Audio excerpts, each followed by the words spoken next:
Gana ni mo ang gaoy. Salamat no, sabay nga dito sa Labalyado nga kay tawag gani ano na kaunanan Balyado nga Glenday na kung Walter no sa ilang karinderya sa atbang sa regional, and then we decided nga trip ra abot lang trip ra pud to. We decided nga mo adto Bible school, so sabay ni Pastor Jasper kami tulo, siya ang kahera dito, tapos kami ni Jasper ang driver pa pamalig sa ilang kuan sa ilang pedicab. And then 2013 we decided to enter Bible school, and dito na naganap ang dili dapat maganap sa Bible school ang mga bugoy ni Anto na po sa Bethany. But by God's grace, last 2016 we graduated, and Mark Wesley no, diyan ito siya kaning tawag gani sa Louis Paisia no, nag-kurso sa education, social studies no, education major in social studies.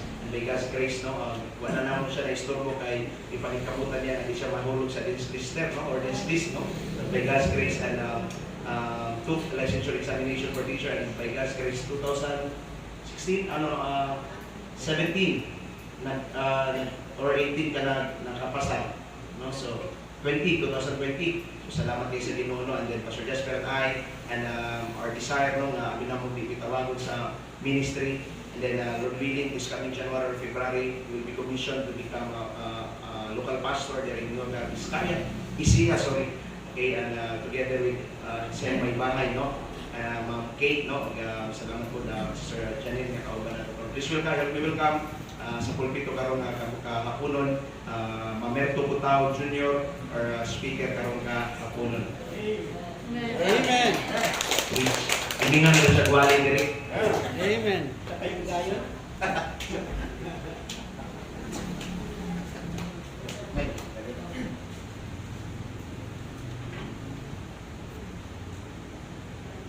Tapos kung nadala kayo, wala na sulat sa notebook. Pagbuka pa yun.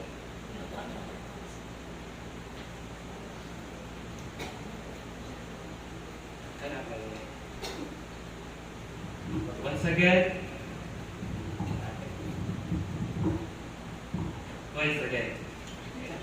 okay, once again, good afternoon to all of us. It's a privilege once again to speak here. So si Pastor Jan, we were friends for a long time ago already. So mga youth camp diri sa Norte. Kabalo na siya.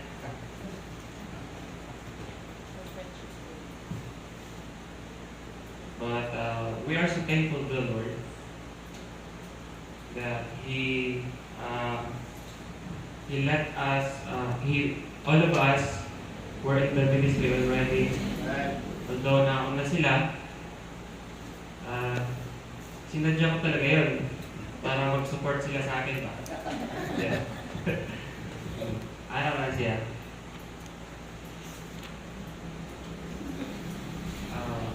Thank you once again, Pastor Jan Gipan, for this wonderful privilege na maka-preach. Naalala ko sa Bible School namin si Pastor Jan Gipan, sa aming tatlo. The three of us, Pastor Jan Gipan talaga ang studios eh. Talagang basa ng basa yan. Talagang mag-memorize ba? Kami ni Pastor Jasper, ba namin procrastinate ba? Pagka-exam, tsaka pa may mga gano'n, magbasa. Kaya, patulan kayo yung pag-study. Pero, gracias sa Ginoo, by the grace of God, we were graduated 2016 Bible School. And then we took the comprehensive exam in Bible School. Nakapasa namin, we passed the exam. It's only by the grace of the Lord. And thank you so much for that. And I'm so happy that all of us ay magpapastor na. Yan ang talaga ang kalooban ng Diyos. Yeah. Sabihin ko sa inyo, kapag kakalooban ng Diyos, huwag nating pigilan. Okay? The will of the Lord must prevail. Okay. It's just an introduction because I'm searching my outline. I lost it. Okay, here already. Okay, so much for that. And I request everyone to please stand with me and read just one verse in Revelation chapter 3, verse number 20. Pa-English tayo ng konti kasi may visitor tayo.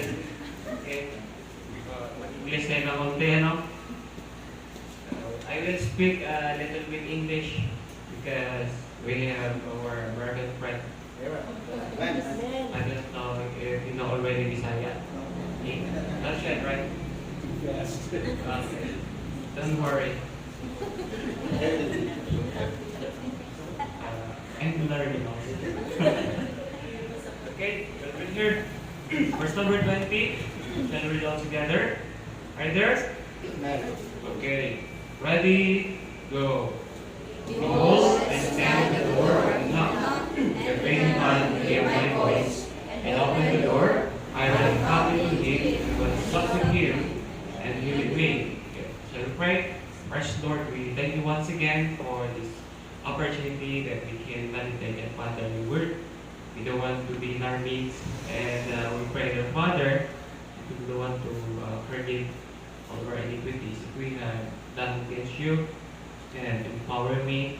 May your Holy Spirit be the one to guide us, and your anoint my lips also to speak thy word. We pray in Jesus' name. Amen. See that, please. The title of our preaching for this afternoon is about Christ leading in the church. Okay, Christ leading in the church. I will arrange first here, huh? Yes. Okay, Christ leading in the church. First and foremost, I will give you an introduction. In Revelation chapter 3, this is all about the 7 churches. But we will not just focus in one church, the Laodicea, or the Laodicean church. Okay? Laodicea church. So we're going to focus on that. Revelation chapter 3, verse number 14. The word messenger here means from the Greek word angelos. Okay? It's angelos, meaning an envoy or a messenger. An angel or the messenger from God. It can be an angel or the messenger from God. In the Old Testament, messenger or the mouthpiece from God is prophet. Okay, we all know about that. But now we have pastor already. Our mouthpiece in this grace period is pastor. That is why we have pastor in every local churches. Okay, we have a pastor. Your pastor here, commissioned already, Pastor John Ripal. By the way, what is church? Okay, what is church? We're gonna define the church means. Church is people in the very first place. Okay, we studied in Bible school. Church is an organized congregation. So we need to say church is not a building, but it's people. Okay? It's people, you and me. It's church. And pastor is a part of a local church. Amen? We're very serious. Okay? Scripturally baptized individual. Okay? So it's really important to be a part in that local church. You must be baptized. Understand? You must be baptized because baptism, that is our identification with the Lord. You are identified with Him. That is why we need to immerse with Him. Okay, what is the essence of baptism? The death, burial, and the resurrection of the Lord. Water symbolizes that our God is dead. That is why rise up. Meaning to say, the Lord is rise up. He is risen. Okay, He rose up from the dead. Meaning to say, baptism is just a what do you call that? Emblem. Baptism, I just would like to clarify, baptism is not the part of salvation, but rather our identification with the Lord. Understand? That is our identification with the Lord. We are identified with Him as part in that local body. Okay. That is why we need to understand it. We need to be baptized in the local church. So I do believe that all of us here baptized in our basic God. What are the reasons for God's pleading in the church? Okay. Do we understand what is pleading? You're begging. Begging. It's like, have mercy on me. God's pleading in the church. Okay, shall we read here in Revelation chapter 3, verse number 15 up to 16. I will read for you. I know thy works, that thou art neither cold nor hot. I will thou wert of cold or hot. So then, because thou art lukewarm, and neither cold nor hot, I will spew thee out of my mouth. Okay, we can see here that the very reason, number one, is the focus. Focus, mga kapatid. Okay, Revelation chapter 3, verse number 15 to 16. Their focus was God. The word works from the Greek word here is about ergon. Okay, when I study this is not just a word in English. Ergon meaning from which they are occupied. Occupied. The work that they were very busy on it. It can be business, works, or employment. God says, I know. Okay? Marami sa atin, ganyan mga kapatid. Nawawala ang focus natin. We tend to be like the Laodicean church. Yung works na sinasabi ng Panginoon din, yung pinapriority natin yung iba before the ministry. Ganyan po yung works dyan. Okay? Businesses is, I'm not saying na masama yan. I'm not saying that business is bad. But if you're doing your business apart from the Lord, which is not right, then we are in a danger stage. Take a look on that, mga kapatid. We need to check.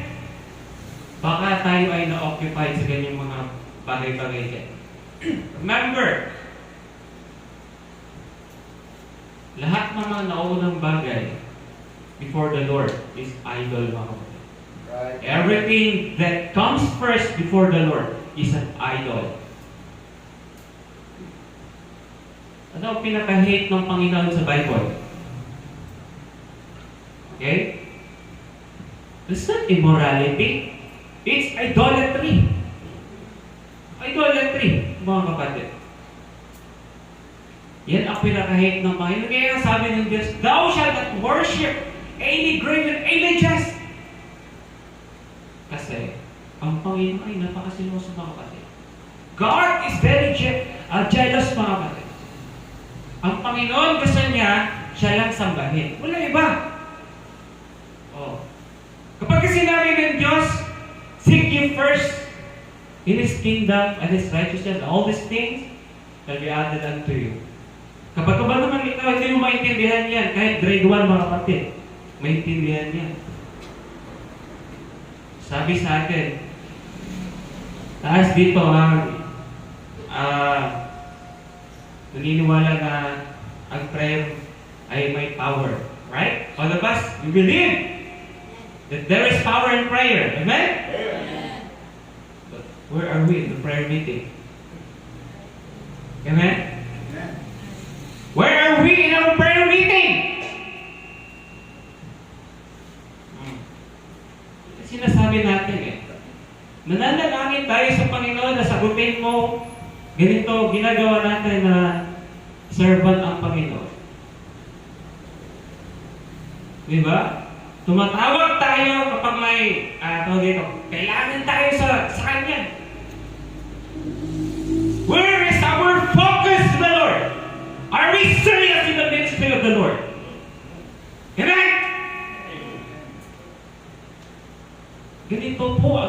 nangyari sa Laodicean mga kapatid? Nawala po ang focus nila. Kaya sabi ng Diyos, luluwa kita. Luluwa kita. Sabi ng Panginoon, I will spew thee out. And that is very harsh word from the Lord na sinasabi. And if you are a servant, we are in the Laodicean church mga kapatid. Tingnan niyo yung mga kapatiran natin ngayon ng lalaki. The very hardest person, the very hard Christian to counsel is a lukewarm Christian. Di mo malaman ba, init ba ito o malamig? Buti pa yung backslider talaga na kaya si talagang backslider yan. You can really know it. Pero yung lukewarm, lukewarm, you can even sing here. But your heart is far away from the Lord. Right. Pwede mo natin plastikin. We can be a hypocrite in singing. Okay? Pwede natin plastikin yan. Lahat na ginagawa natin sa Panginoon. But, remember, God is all-knowing. God knows everything.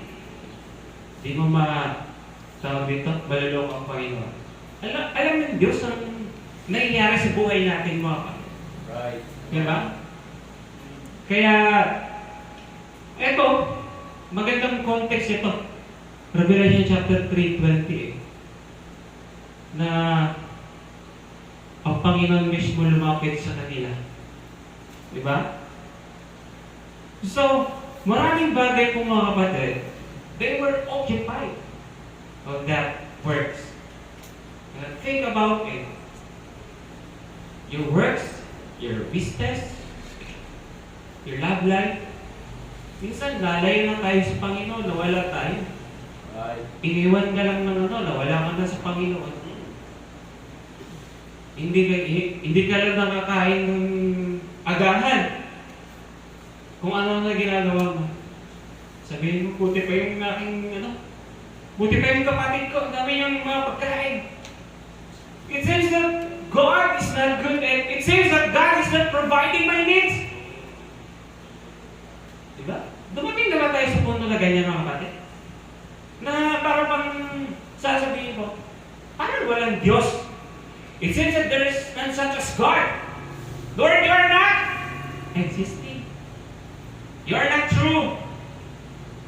You're not good in my life. Are you asking for that?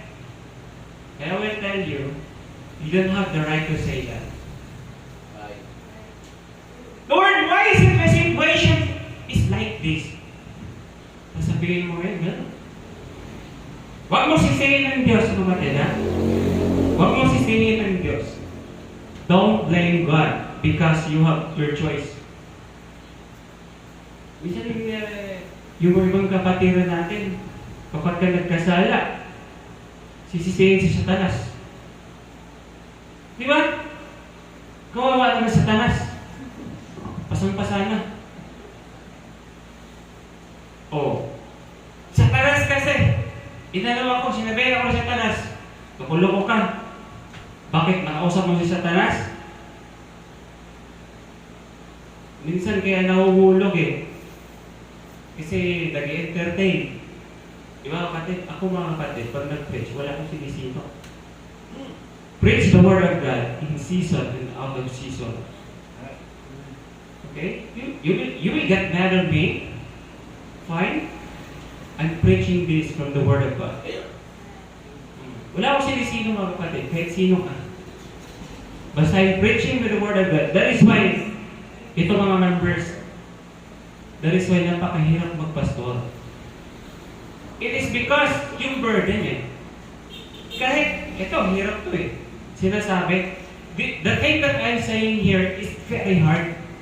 But we need to say it so that we will learn. Ang problema sa atin, tsaka tayo nag-learn kapag kinagkamali na. Bakit ganon? Why is it like that? Sabi nga ng 2 Corinthians, Bible characters were written for ensamples.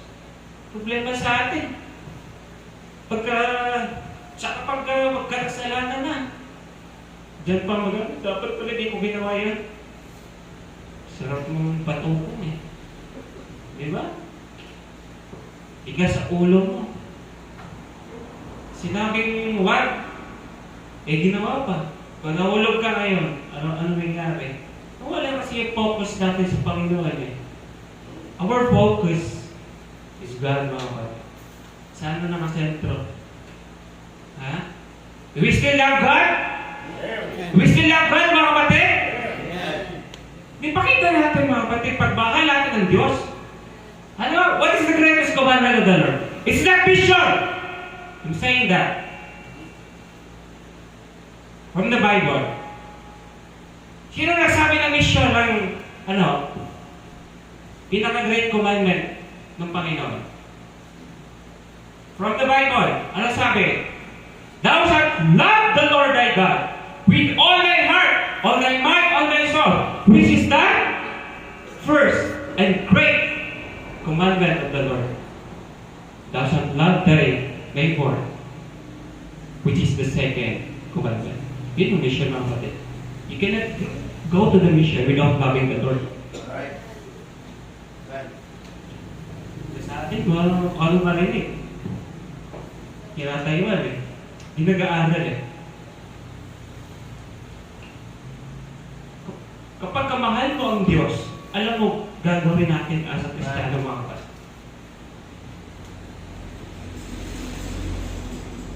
The focus, mga kapatid, they were occupied with the futile things. God says, I know. Alam ng Diyos. Deuteronomy 11:27, and God's instruction, mga kapatid, we will i-focus natin ito sa instruction ng Panginoon. Yun ang dahil na. O, sabi dito sa Revelation chapter 3 verse number 20. Ano sabi niya? Ano sabi niyo, mga kapatid? Okay? Behold, I stand at the door and knock. If any man hear my voice and open the door, I will come into him, will sup with him, and he will be. Okay? If you will study the very context of this, mga kapatid, hindi ito about sa soul winning. Pag-aralan mo ito, mga kapatid, hindi po ito about soul winning. Oo. Ito, kumbaga, humanly speaking, ang Panginoon, napakabigat ng puso niya. Okay? The heart of the Lord here is very great already. Kumbaga, problema na sa Laodicea niya, tigas ng ulo. Yung mo, behold, ang Panginoon na ang mismo lumapit. Uy, kapatid, halika naman dito. Ako, kapatid, halika na rito. Kumbaga sa Bisaya, gimingaw na akong imo. Wala na ngay pakita-pakita. I miss you already. Di ba? Ang Panginoon, kumatok naman sa puso ng mga Laodicean Church. Hey! Saan na kayo? Asan na yung focus nyo? Nangyari? Kita ma-observe kayo ngayon statistically. Wala na mga focus ng mga tao. We're not in the Laodicean na mga kapatid. Focus sa trabaho, focus na sa kung ano-ano. Yung importansya, the importance of the Word of God is gone already. What is the most likely, what is the most important for life? Ano ang pinaka-best na experience natin sa ating buhay? It's not material possession, but it's the salvation that we have right now. Amen. Hindi may ikukumpara yan, mga kapatid. Walang kapantayan. Yung kaligtasan natin ngayon, walang makakapantayan. Amen. Kaya nga sabi ko, walang rason na hindi tayo magseryoso sa gawain ng Diyos. Niligtas tayo sa penalty ng kasalanan. All of us are bound to hell, but because of the grace of the Lord, we have that perfect destination, which is God's abode. Amen. O bakit tayo, minsan nanlulubaybay? Oh, you have the salvation. You have the heaven. Usapang langit. Bakit tayo nangihina sa ating pananampalataya? Amen? Walang rason ng mga Kristiyano manghihina sa pananampalataya. Whatever it takes, because we have heaven. Hindi man tayo mayaman sa mundong ito, mga kapatid. I tell you, but we have a mansion after waiting for us, mga kapatid. Amen. Would it be a great encouragement for us to continue serving the Lord? Would it be a great encouragement to every family na mag-serve sa Kanya ng seryoso? Diba? In Him alone, Revelation chapter 3 verse number 20, yung focus, mga kapatid, gusto ng Diyos sa Kanya lang. Diba? Kaya sabi ng Diyos dyan, no? Binasa ko, when I studied this one, it is the Lord Jesus Christ na nagsasabi, Right. lumapit kayo sa amin. Lumapit kayo sa akin. Halina kayo, sup with me. It is the Lord Jesus Christ. Kumakatok na sa ating mga puso, mga kapatid. Hindi lang ito kalos eh. Yung mga puso ng mga taga-Laodicea, matigas na. Tumitigas na, hindi na tinatablan ng Word of God. Isipin mo, ang Panginoon na mismo lumapit. Check ourselves, mga kapatid. Saan na tayo? Check ourselves. Kaya mag-challenge tayo dyan as a Christian. You know what?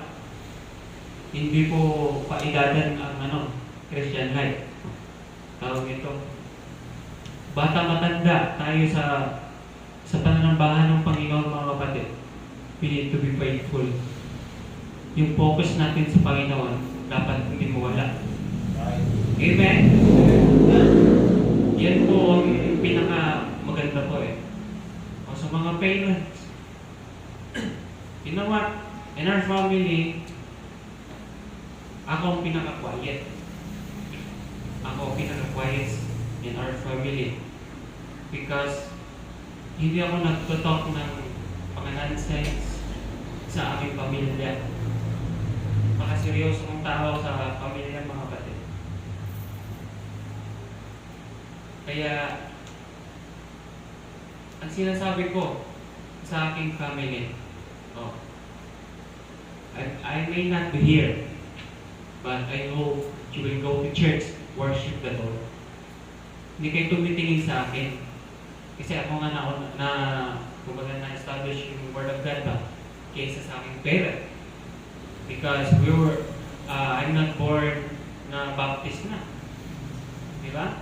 Nakatulad ninyo, nakatanggap kami ng biyaya. What I'm saying is, every parent, mawala, usapang kamatayan, mawala man tayo sa mundong ito. Because no one knows. Sino at what is the best legacy na maiiwan natin? What is the very nice legacy na pwede nating iwan sa ating mga anak? Kami, wala pang anak. Kaya yung may mga anak, hindi naman yung mga sasakyan eh. It's not your house. It's not your jewelries. But your faithfulness to the Lord. Ay, si Mama, napaka-faithful yan. Mga araw. Ay, si Mama, masunurin sa pastorya. Ay, si Mama, masunurin nandito. Faithful yan. Di ba? Yun ang pinaka-best legacy. Pwede natin iwan as a Christian. Yung magiging faithful tayo hanggang sa huli. Di ba? Will it be a great encouragement sa lahat ng mga parents? Amen. Na mag-faithful kasi tinitignan kayo ng mga anak, mga kapatid.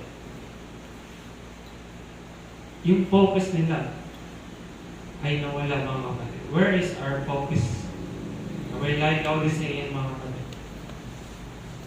Na sinasabi ng Panginoon na gumising ka na sa sistemang, sa kalokohan mo. Diba? Wake up. Number 2, or last. Number 1, the focus. Number 2, the pious. Pious mga kapatid. P-I-O-U-S. Pious. What do you mean by pious? Pious means showing reverence for the deity and devotion to worship. Yung worship, yung pagrespeto. Okay, the respect of God here is God already. They're not respecting the Lord, mga kapatid. Alam niyo ba, paano ba natin na-disrespect ang Diyos? Okay? Paano natin na-disrespect ang Panginoon, mga kapatid? Yung unang-una, Kristiyano ka na. Kristiyano ka pa. Tapos, you still have your vices. You disrespect the Lord, mga kapatid. Marami sa atin ganyan, mga kapatid. Sa mga young people, even doon sa Davao de Oro na, I'm telling to the mga young people, pag faithful sa Panginoon, mag-pray, huwag mag-una-una. O, di ba? Para makakita ng magandang partner. Makita niyo yung partner ko, mga kapatid. Maganda, o. Amen. Isang maganda. Di ba, mga kapatid? Mag-pray kasi pinaka-the best na hindi po sa patagalan din eh. Hindi din sa pabilisan niya. Marami na matagal. Tingnan mo naman. Marami mabilis. Tingnan mo naman. What I'm saying is, yung kalooban ng Diyos, yung God's timing ba? That's the very important. Mga young people na tawag rito, nauna na, it is because yun nga, pinangungunahan yung kalooban ng Diyos. Huwag natin pangunahan yung kalooban ng Diyos, mga kapatid, sapagkat stray tayo dyan. Exodus 34:40, makikita natin na yung respect ng Diyos dyan. Okay, kita natin. Can you read that? Exodus 34:40.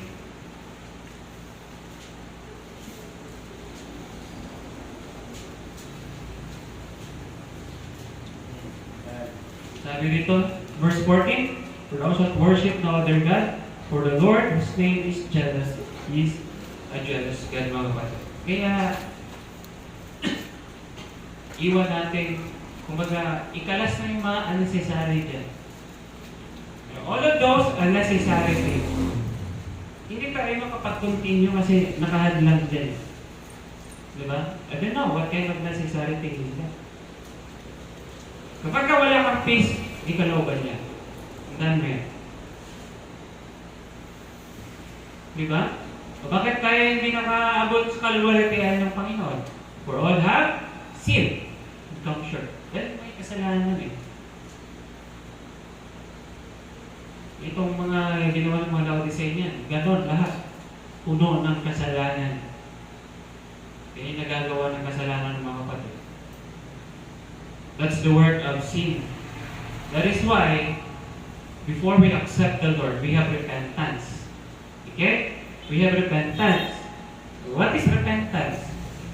Repentance simply means a change of mind. It is a change of mind. What do you mean by a change of mind? You realize by yourself that there is none such as God can save you from the penalty of sin. It's the Lord, it's only the Lord Jesus Christ. You realize by yourself that Jesus Christ alone can save you. That is repentance. You change your mind. Before, your faith is like this, but now you encounter the Lord Jesus Christ, change your mind, you repent from your sin, and turn your faith 100% to the Lord. Amen. It's not 100, it's not 100, it's not 360, but rather 180 degrees. Amen. Pagka 360 yan, bumalik ka sa kasalanan. Diba? Turn your faith 100% to the Lord, 180 degrees. That is repentance. If you are not saved today, this afternoon, ABC, accept, believe, and confess. Accept, John 1:12, but as many as receive them, then give you power to become sons of God. Even to them that believe by His name. Letter B, believe, John 3:16, for God so loved the world that He gave His only begotten Son, that whosoever believeth in Him should not perish. What do you mean the word perish there? Perish, going to hell. Should not perish, but have everlasting life. Letter C, confess. 1 John 1:9. If we confess for our sin, He is faithful and just to forgive us and to cleanse us from all of our unrighteousness. You see, ang kaligtasan, the salvation is just very easy. What people think is they make it complicated. Yan ang problema ng tao eh. Mga simpleng bagay pinapalaki. Diba? Minsan mga simpleng problema pinapalaki. Simpleng issue pinapalaki. Diba? Yan ang hindi po maganda na practice. What happened if you forget to worship God? Deuteronomy chapter 8 verse number 18. No? According to the law. Okay, because Old Testament time, they were living in the law. If they will forget to worship the Lord, they will surely perish. Is it from the Bible, sir? Preacher? Yes. You read now. Deuteronomy chapter 8 verse number 19. It's there. You will surely perish. That's according to the law. You know, God in Laodicea were taking for granted. Naging yung pagrespeto sa Panginoon nawala. Minsan, nahihirapan tayong mag-sacrifice sa Panginoon. But, noong hindi pa tayo ligtas, sacrifice tayo, taya ng loto. Di ba? Nung hindi tayo ligtas, we sacrifice attending to the simbang gabi. Tama, hindi? Nagsisimbang gabi tayo. Kumain tayo ng puto bumbong. Ako dati, gusto ko yan eh. Simbang gabi, daghan mga suman. Simbang gabi ko. Daghan mga bingka, aperte, daghan mga biko, durian, noodles, muna. Mag-worship ko ito. Sunod-sunod ko sa procession. Kanta sa ako na sa Katoliko. Abi.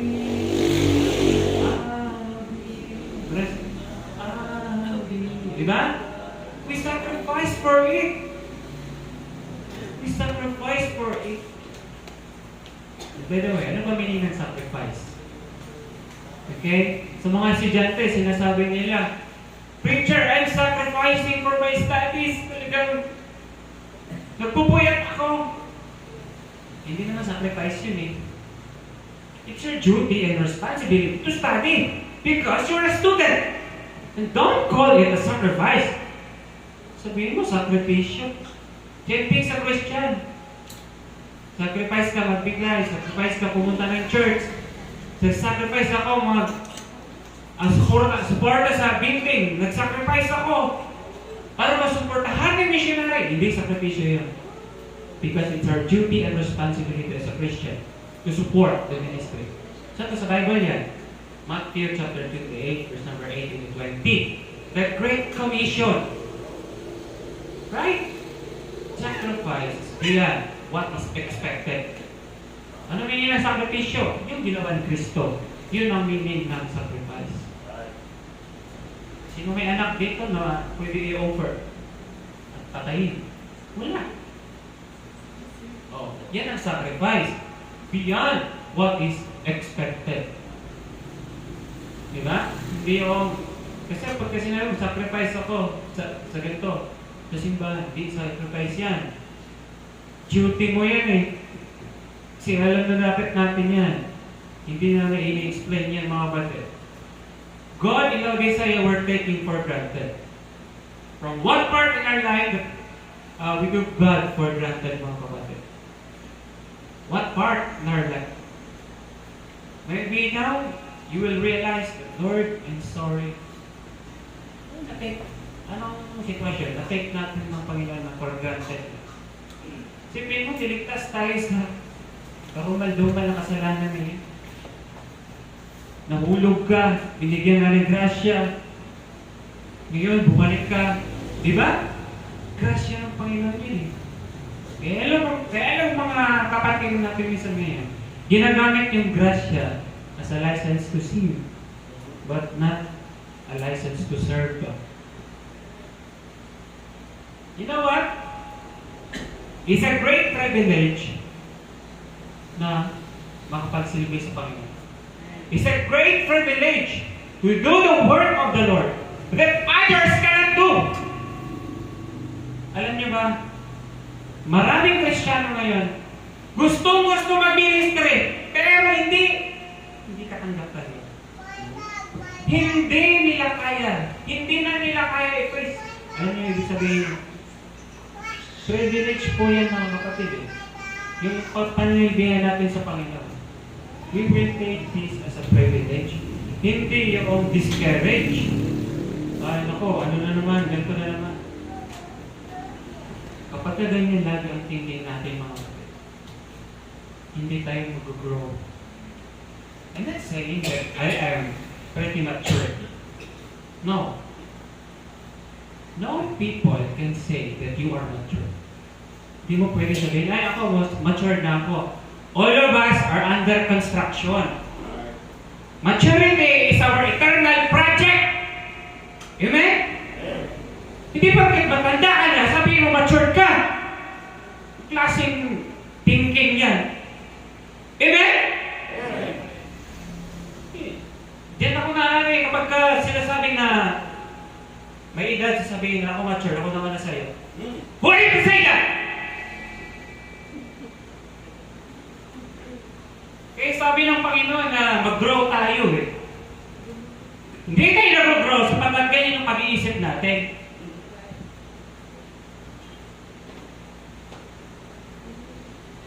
We're like something Laodicean church. Sasabihin mas mature ako sa'yo. Hindi. Lahat tayo kailangan mag-learn. Bata-matanda mga kapatid. Sa education nga eh, learning is never ending. Ito pang Kristiyano. Porket matagal ka na sa Kristiyano, hindi ka mahuhulog. That is why kailangan natin mag-pray na mag-pray. Yan, nawawala sometimes yung paayos natin sa Panginoon. Hindi po nababasa sa edad yan. Maraming nagkakaedad na. Paurong. Di ba? Imbis na nagkakaedad na, sila kayong iniintindi. Hindi dapat ganyan mga kapatid. Yung mga ganyang preaching, kailangan natin yung kapatid. Hindi sugar-coated. Hindi tayo si Joel Osteen. Pagka sugar-coated, diabetes ang labas dyan. Gusto nyo magka-diabetes? Hilig kayo sa matamis eh. Kailangan din natin yung ganitong preaching. Amen? Amen. Sisihin niyo si Pastor Jen. Anong ginagawa-preach ko? Ganyan po mga kapatid sa panlilbihan sa Panginoon. Parang hindi naman kayo magalit. We should enjoy. Are you still enjoying mga kapatid? Sa panlilbihan sa Panginoon? Amen. Are we still enjoying? Amen. Bakit parang mahina? Amen. Nagalit na kayo sa akin ah. Oh. Hindi ba galit sa akin mga kapatid? Nandyan sa Word of God yan. Oh. Mag-faithful. naingnan lang ni Pastor. O ikaw, pag-faithful ka, uy, magulang pa man naingnan. Usahin naman pride ba, no? Wala tayong magagawa. Si Pastor Jan nilagay dito eh. Akala nyo madali mag-pastor? Nako, kaya nga matagal-tagal ako pumasok eh. Alam ko kasi, bigat-bigat yan. Kaya sinadya ko talaga na, establish na sila doon. Magsusupport yan doon. Diba? Kidding aside. I am so happy na, seeing our friends na din sila sa gawa. Iiwanan mo. Time flies so fast mga kapatid. May mga anak na sila. Kaya i-arrange natin ang mga anak natin. Diba? Ganyan lang yung harvest kapag kakalooban ng Panginoon. Kaya, huwag tayong sabihin natin na, ay, wala mo kayo blessing. Wala mo kayo ganito. Hindi, hindi ganyan ang basihan ng pagpapala. Sapat na ng kaligtasan? Sobra-sobra ba? Di ba? Yung kaluwasan natin, sobra-sobra pa. Balik-balik ta rin ang mundo, langit at langit ka pa rin. Amen. Hindi mo na ma-realize, kaya grabe kanindot. Grabe yung baptism. We are really teaching the Word of God. Wala sugar-coated. Hindi na naman kayo mag-sugar-coated. Ay, kini, giver ni. Giver, dili na ko ni birahan ni. So, di birahan na niya topic. Kaya giver mo ni. Kuyo ni, nga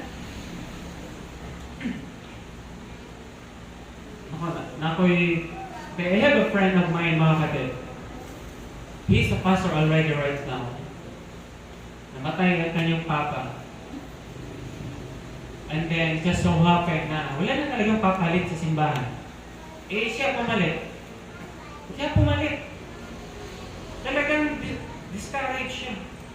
Paano ko gagaling to? Mga tao. Di ba? Establish niya karoon ang church. For the 6 years until now karoon. First, 1, 2, 3, 1, 2, 5, mga kapatid. Isot yun siya. Talagang hirap.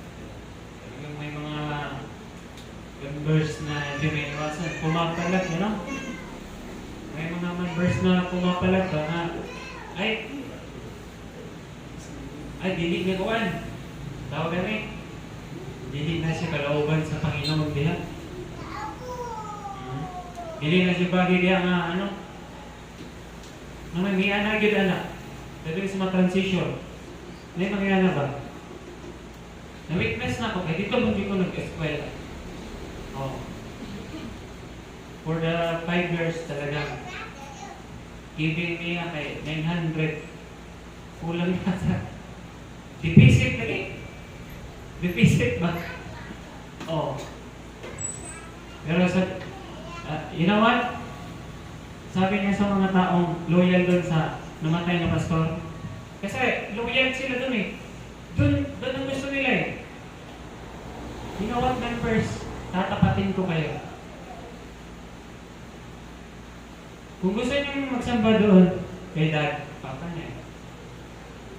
Wala akong problema, wala akong pakialam sa inyo. Pumunta kayo sa sementeryo. Doon kayo magsamba. Sige, pumunta kayo sa sementeryo.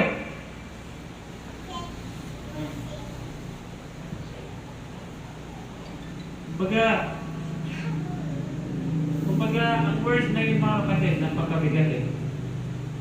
And then, nag-preach siya ng talagang bombastic na walang sugar-coated.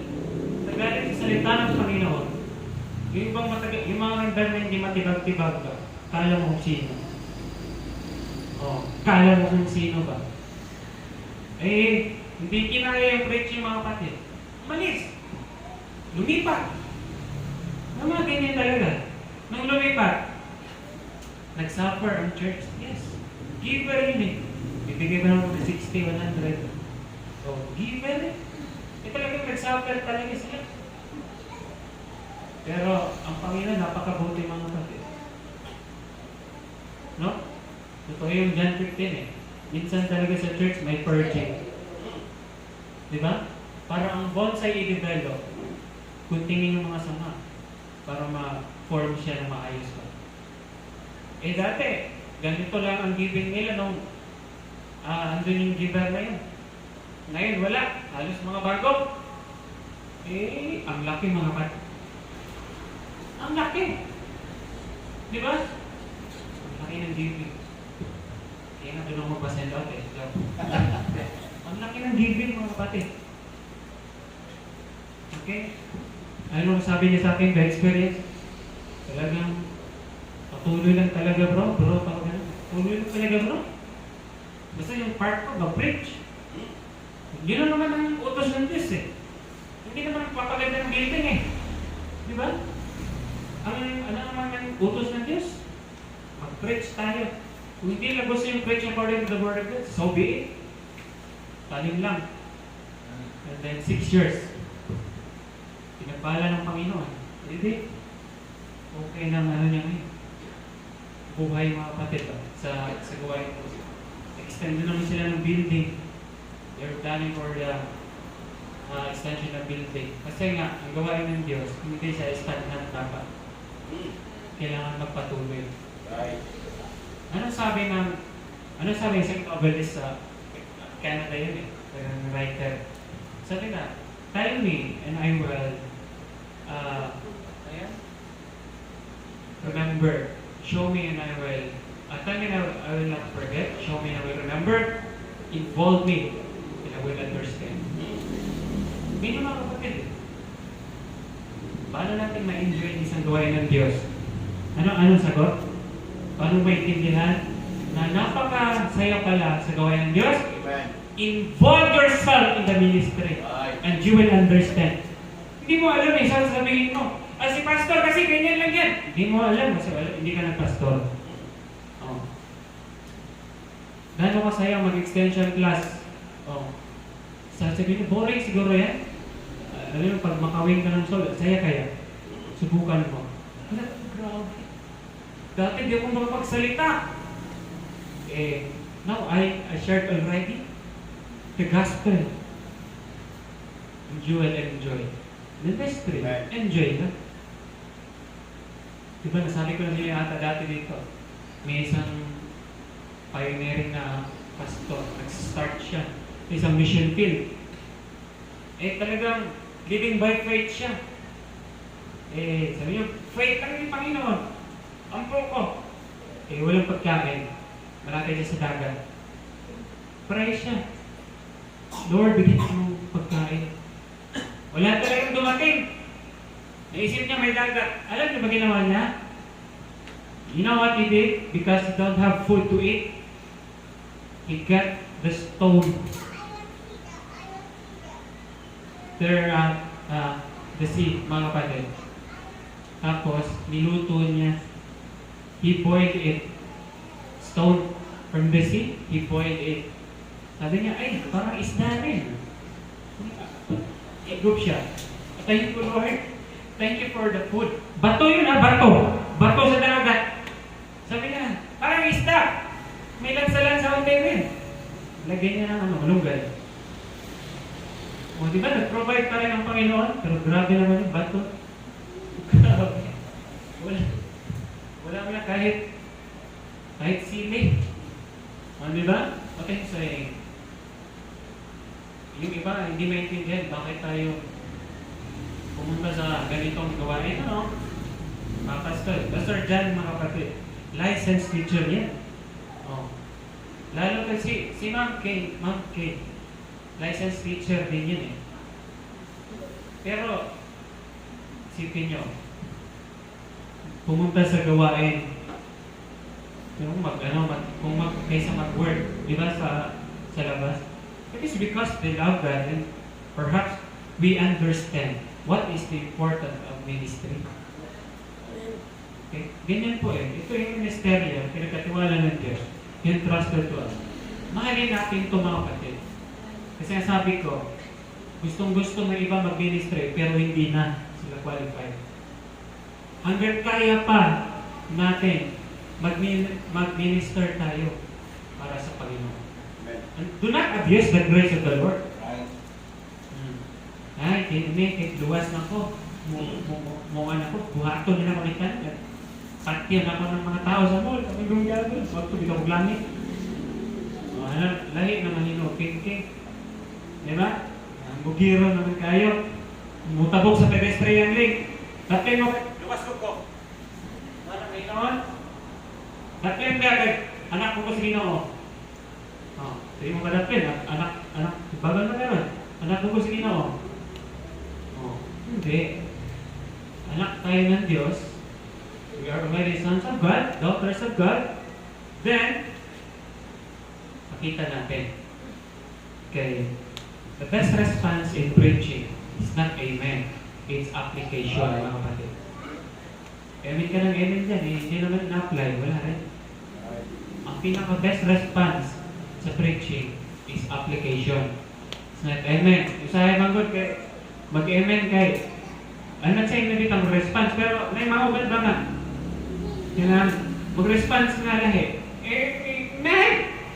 Pero against gito sa iya, amen! Ano ba? Ingyan ang mga kapatid, ano? So we need to be serious to the Lord. Revelation 14:7, last of it, saying with a loud voice, fear God and give glory to Him, for the hour of His judgment is come, to worship Him that made heaven and earth and the sea, and the fountains of water. Kailan pa tayo magsasamba, magsiseryoso sa pagsimba sa Ginoo? Anong matigulan mo ta? Ugod-ugod na ka?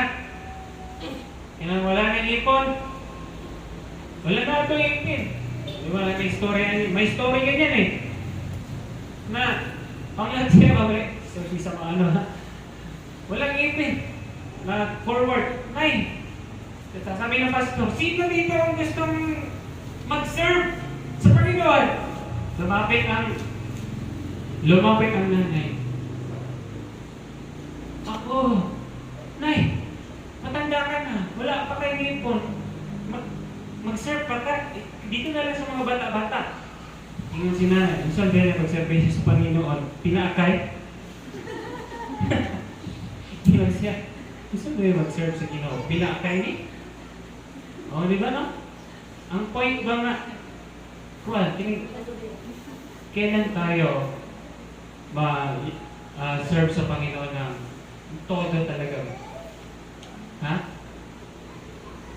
Hindi po mamaya, but ngayon. I hope na maintindihan po natin yan as a Christian.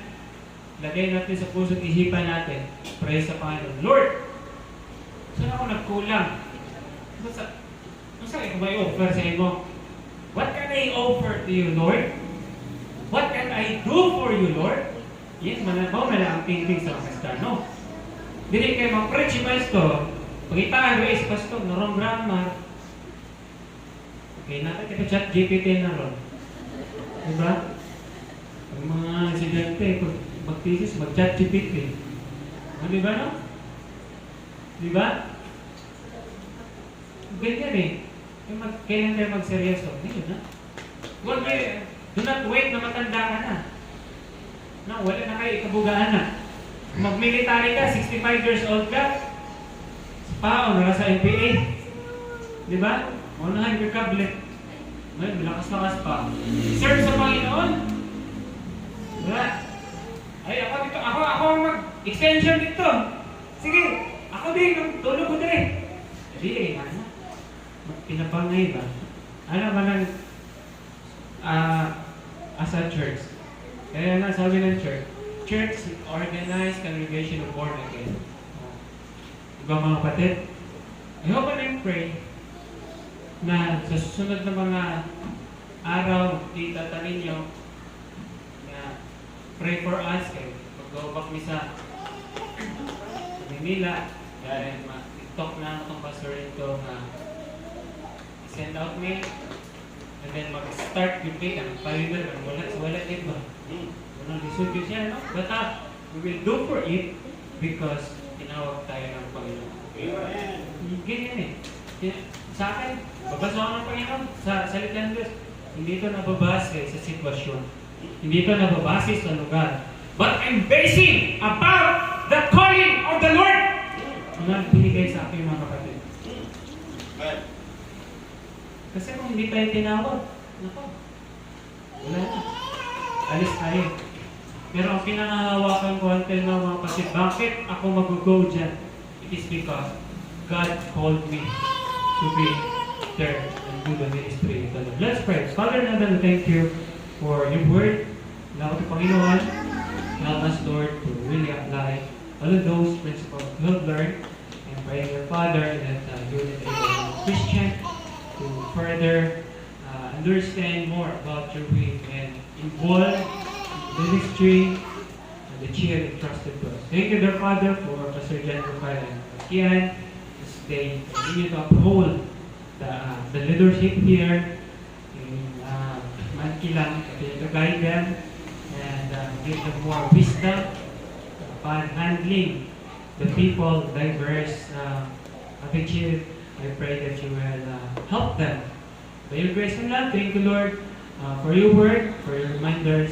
All I ask to pray in Jesus' name. Indot na tanan.